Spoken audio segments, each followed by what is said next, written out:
উত্তরপ্রদেশের চন্দৌলি জেলার বাসিন্দা নেহা বেগমের পেটে বিগত প্রায় মাসখানেক ধরে অসহনীয় ব্যথা হচ্ছিল।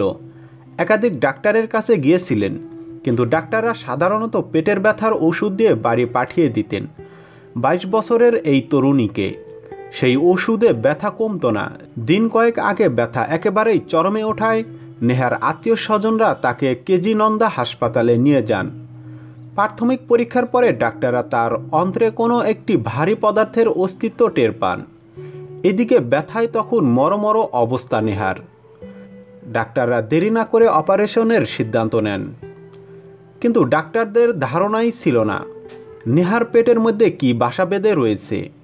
অপারেশন কিছুদূর এগোনোর পরেই তারা দেখতে পান নেহার পেটের মধ্যে কিলবিল করছে অজস্র কৃমি। জীবন্ত কৃমিগুলিকে একটি একটি করে বার করে আনা হয়।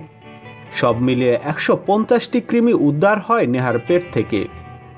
হাসপাতালের ডাক্তার আনন্দ প্রকাশ তিওয়ারি এই প্রসঙ্গে সংবাদ মাধ্যমকে বলেন, কেসটা বড়ই বিচিত্র ছিল। এর আগে কোনো কোনো রোগীর পেট থেকে 3 থেকে 4টি কৃমি উদ্ধার হওয়ার ঘটনা দেখেছি, কিন্তু একজন মানুষের পেটে যে 150টি জীবন্ত কৃমি বাসা বেঁধে থাকতে পারে তা আমার কল্পনারও অতীত।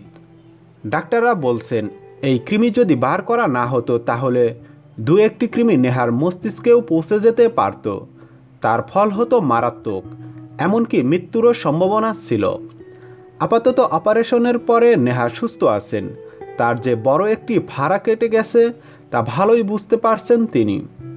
কিন্তু এতগুলি কৃমি নেহার পেটে গেল কি করে, এর সদুত্তর নেহার নিজের কাছেও নেই। তবে ডাক্তাররা বলছেন, এই ধরনের কৃমি সাধারণত শাকসবজির মধ্যে লুকিয়ে থাকে। ভালোভাবে না ধুয়ে সবজি খেলে তার সঙ্গে কৃমিরাও পেটে চলে যায় এবং শরীরের ভেতরে বসবাস শুরু করে।